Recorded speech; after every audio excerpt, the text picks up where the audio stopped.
Olá pessoal, meu nome é Williams, eu sou consultor técnico de câmbio automático, trabalho na Transervice Câmbios Automáticos, onde somos especialistas em câmbio automático, linha pesada.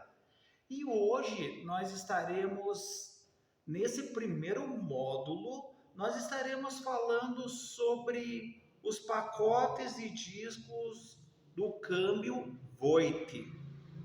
Lembrando que o câmbio Voit é um câmbio de linha de montagem nos ônibus urbanos, ok? Então aqui nós temos o que chamamos de esqueleto do câmbio.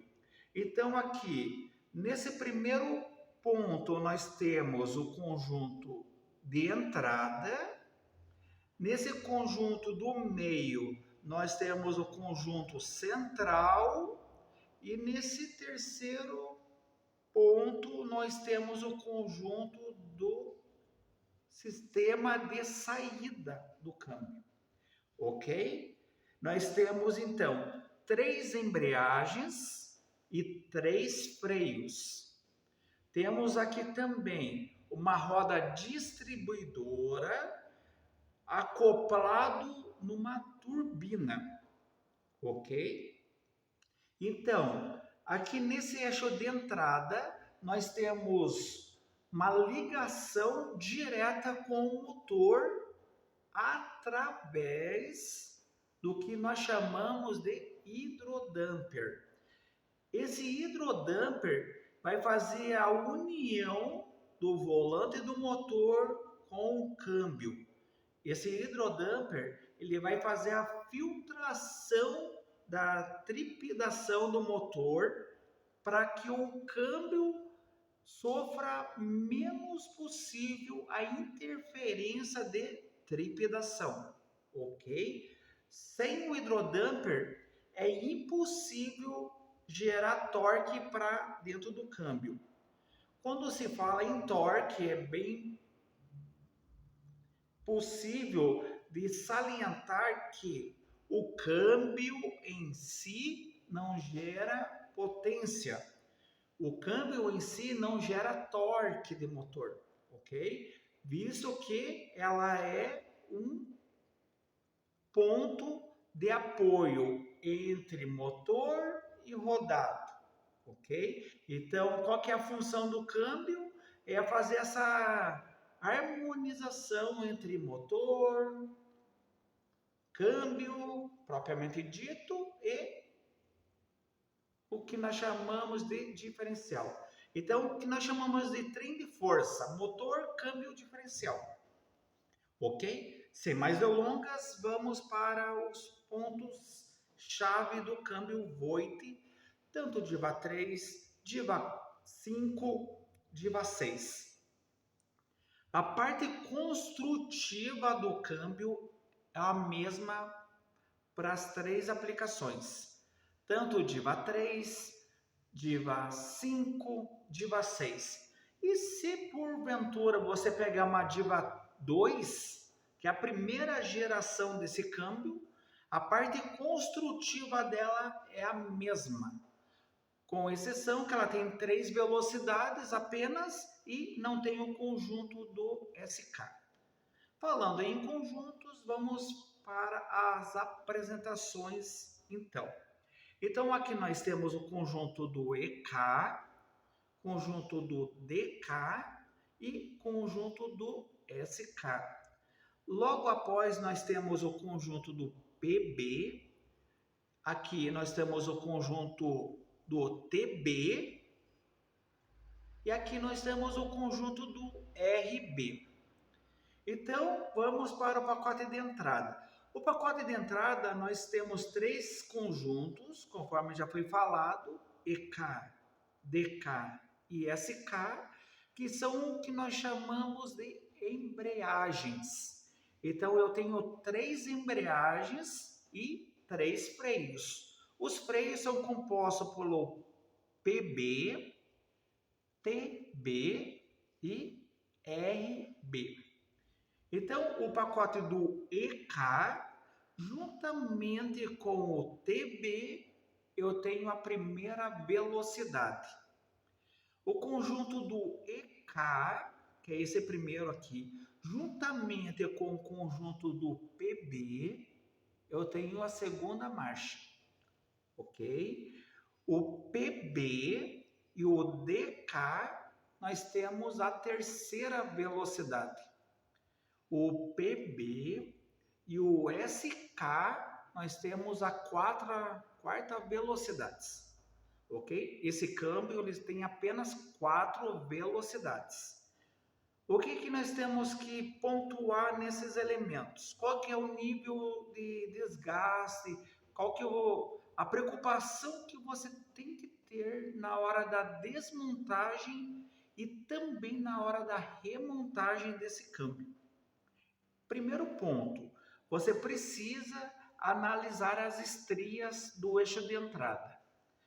Visto que, se você perceber um desgaste no eixo de entrada, você precisa remover o que nós chamamos de hidrodumper e fazer a desmontagem do hidrodumper, porque possivelmente estejam com as molas quebradas ou falta de óleo. Lembre-se, ele é um hidrodumper. Ele trabalha tanto com pressões de molas quanto também pressões hidráulicas. É ele que vai fazer a filtragem da trepidação do câmbio, certo? O motor, ele trepida e o hidrodumper faz com que essa trepidação se torne mais filtrada. Então, logo, toda essa trepidação vai ser filtrada através do hidrodumper. Só que quando ele perde a eficiência, ele logo vai danificar a ponta do eixo. Passou a mão aqui, ele está gasto ou visivelmente gasto, você tem que substituir o hidrodumper e também substituir o eixo de entrada. Ok? Então aqui nós temos que cuidar muito bem do hidrodumper, verificar no momento da desmontagem se esse conjunto do eixo não está gasto. Não estando gasto, tranquilo. Outro ponto que tem que ser observado. Nesse conjunto aqui, do EK, vai os discos de apoio aqui. Discos e placas. Então, aqui é o assentamento das placas. Todas essas partes aqui, você precisa cuidar e visualizar se ele não está com gasto, se ele não tem uma saliência aqui. Ele tem que estar liso, porque aqui é onde que as placas se escorrega para fazer a aplicação do pacote, ok? Estando ok aqui, você faz a verificação visual nos discos de composite, ver se esses discos não estão com perca de material e também se eles não estão escuros. Você passa a unha levemente, se ele estiver soltando material na unha, descarte imediatamente. Faz a substituição. O mesmo ocorre no DK, o mesmo ocorre no SK, ok? São cuidados que você precisa tomar na hora da desmontagem. O mesmo ocorre nessas galerias aqui. Essas galerias são o ponto de apoio dos discos de composite. Então aqui os dentes vão fixados aqui, ok? Se você passar a tua mão aqui, perceber uma saliência, substitua o conjunto da anelar, ok? Precisa substituir o conjunto planetário inteiro? Não necessariamente. Então você faz uma desmontagem detalhada do conjunto e verifique se não tem pitching nas engrenagens, se o eixo móvel ali não está com pitching, se ele não está gasto. Não tendo gasto, não tendo pitching, você pode reaproveitar o eixo, pode reaproveitar os componentes internos sem problema nenhum. Ok? Então, dito isso, vamos falar um pouco a respeito do conjunto do PB. O PB é muito comum você ter um desgaste nesse conjunto aqui. Tem um anel ali, um anel de Viton, ou alguns falam anel de Vespel, que é o correto. Esse anel de Vespel, ele faz a vedação do conjunto do anelar para esse conjunto que nós chamamos de bomba do PB. Ela que vai fazer a vedação. Uma vez que ela esteja gasta ou esteja fora de medida, nós vamos ter uma fuga hidráulica pelo canal que seria o canal de vedação, ok? Esse é um cuidado que você tem que tomar. Outro cuidado que você tem que tomar muito também é nesse alojamento onde que vai o apoio dos discos de composite. Passou a mão aqui, ele está liso, você percebe aqui que não tem maçarença nenhuma, você pode reaproveitar sem problema nenhum. Verifica os discos, não estando queimados, não estando danificados, você pode reaproveitar os discos sem problema nenhum. O cuidado que você tem que ter é a parte de vedações.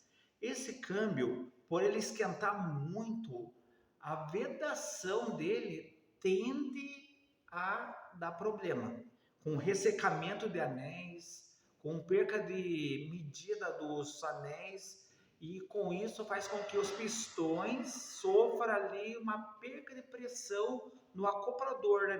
Então, o que que acontece? Você tem que necessariamente, via de regra, abrir o câmbio, troca toda a vedação, desde juntas, anéis de vedação, tudo isso é substituído na hora da remontagem do câmbio, ok?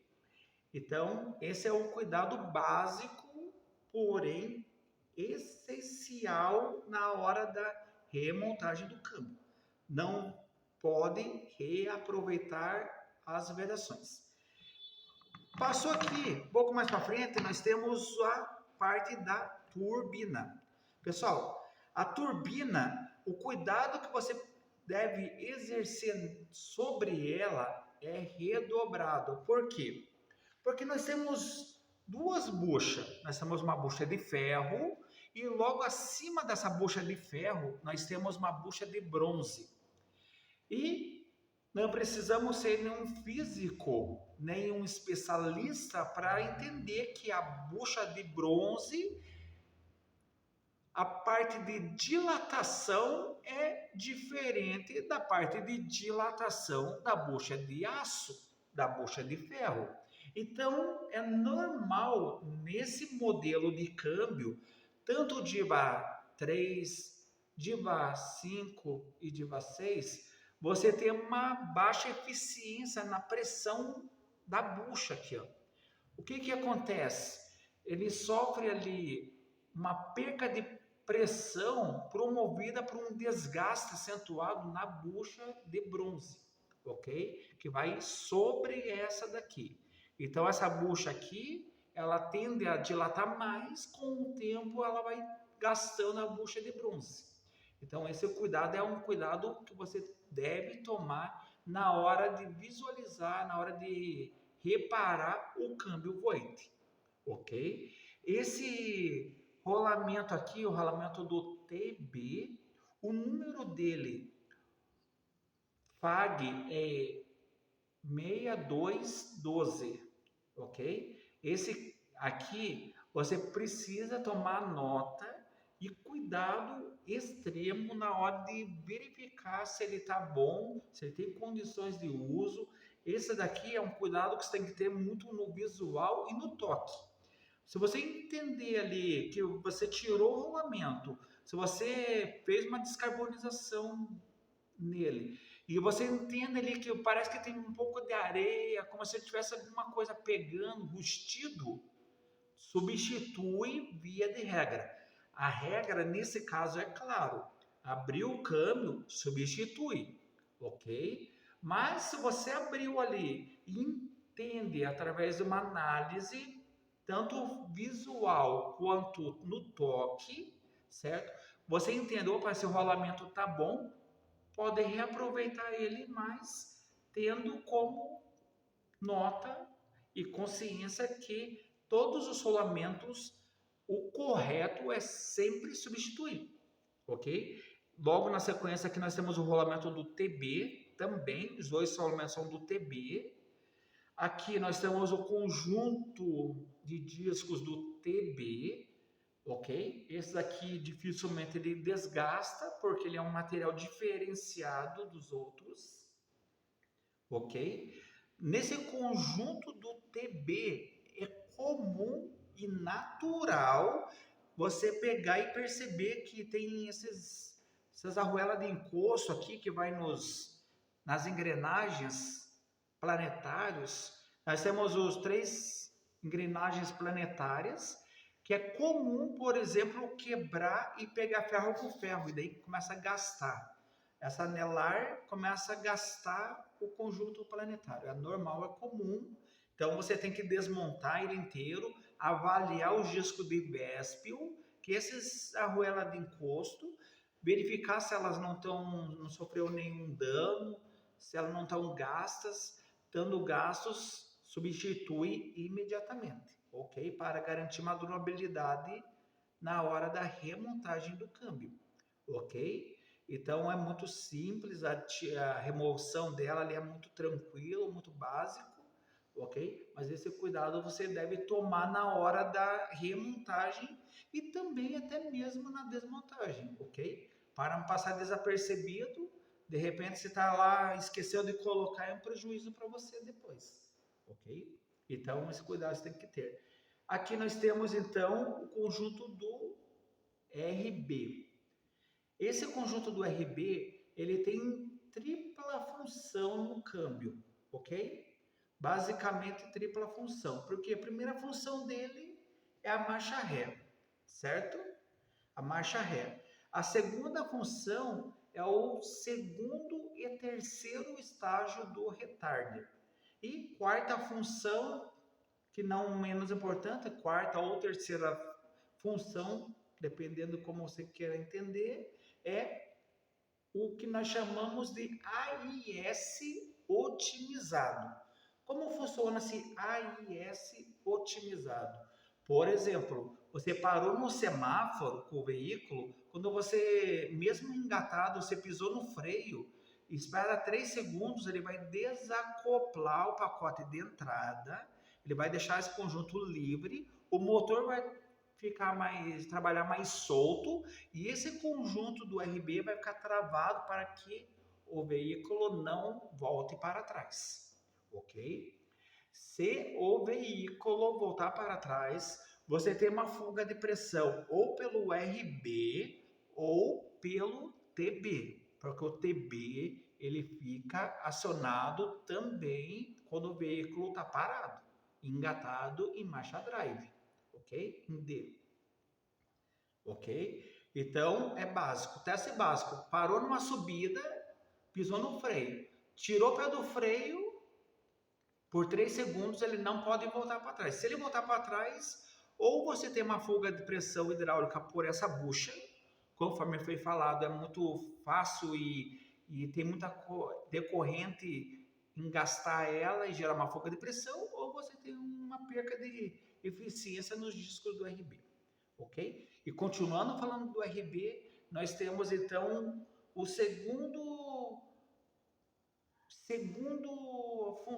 função do disco do RB, que seria o que nós chamamos de marcha ré, ok? Então, o EK, RBK, que é uma válvula solenoide, e o RBG, que compõe o conjunto do RB, nós temos o que nós chamamos de ré, ok? A ré desse carro aqui, desse câmbio, pessoal, é muito problemático. Por que problemático? Porque quanto mais você acelera na ré, menos ele anda, menos ele desenvolve.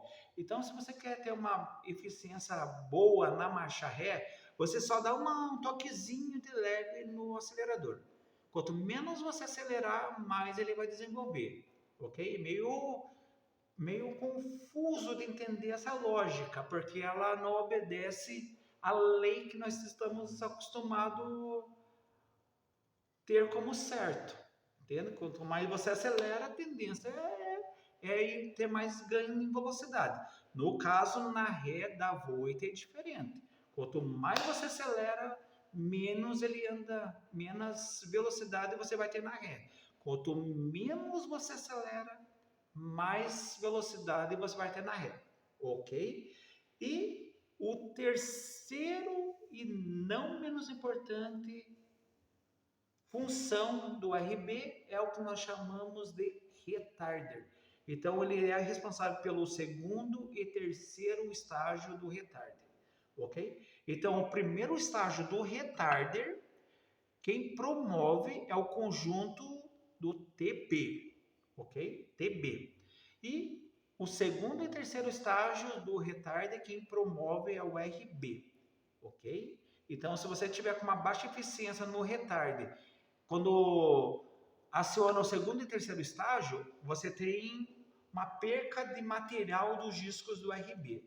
Pode ser uma perca de material para ser o disco gasto, pode ser um anel de vedação bem saturado, bem com baixa eficiência na aplicação, fuga de pressão pelo pistão, ok?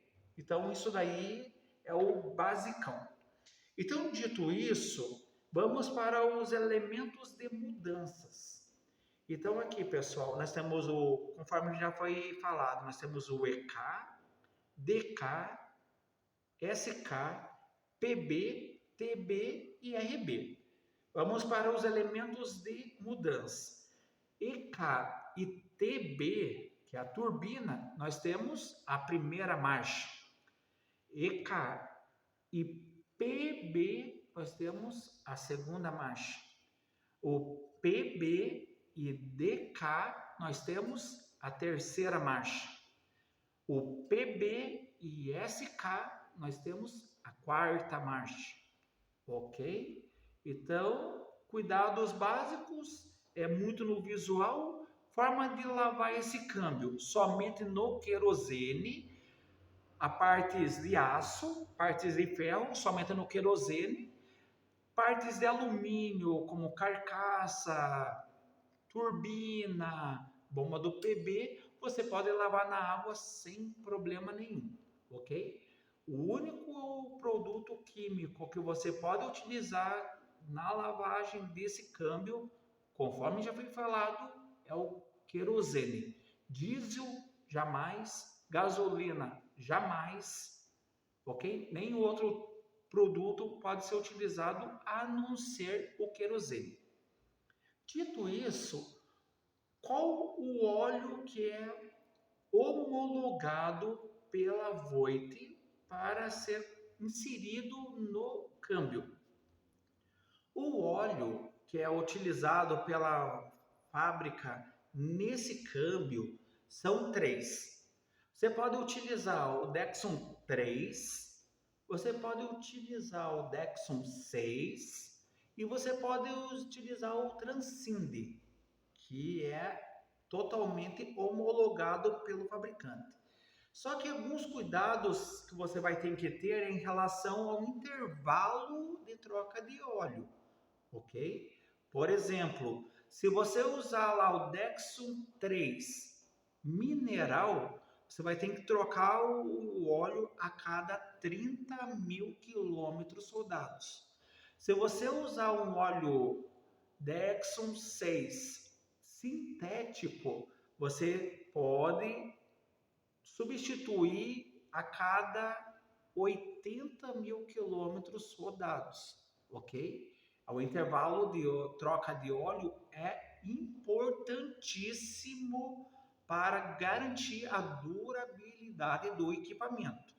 Lembrando que todos os discos de composite ele vai soltando material. Então, o intervalo de troca de óleo é imprescindível ser obedecido e ser categórico na hora de fazer essa substituição, ok? O óleo e filtro, sempre. Trocou óleo, troca-se o filtro, via de regra, ok? O que mais que é interessante falar é o cuidado que você tem que ter na parte elétrica desse câmbio também, ok? Isso nós vamos falar no terceiro módulo do treinamento. Então, nesse primeiro módulo, ok? Foi a parte estrutural do câmbio, ok? Elementos de mudança.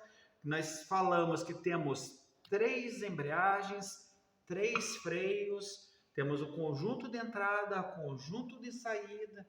Nós temos que ter uma nota no cuidado entre rolamentos, vedações, tudo isso aí é muito importante na hora de fazer a remontagem do câmbio. Falamos também sobre o cuidado que você tem que ter no eixo de entrada, visto que se ele tiver gasto, possivelmente o damper ou o hidrodumper está danificado, ok? Se você troca o hidrodumper e aqui está gasto, esse desgaste que está aqui vai ser transferido para o hidrodumper. Se você troca o eixo e não troca o hidrodumper, ele vai danificar o eixo novamente também, ok? Então, quando está gasto aqui, você tem que trocar o hidrodumper e trocar o eixo. Falamos também sobre os cuidados que temos que ter nesses alojamentos dos discos, das engrenagens, dos anéis, que a via de regra abriu o câmbio, o kit de vedação tem que ser substituído. E é isso aí, pessoal. Então, se vemos na próxima aula, que falaremos sobre o corpo de válvulas. O corpo de válvulas desse câmbio é um câmbio que requer cuidados, requer sim manutenção, requer também o cuidado operacional. Tudo isso faz com que a durabilidade desse câmbio seja nota 1000, ok? Quando se fala em durabilidade, logo nós entendemos que esse câmbio ele dura em torno de 400 a 500 mil quilômetros rodados. É isso aí, até o próximo vídeo. Fui!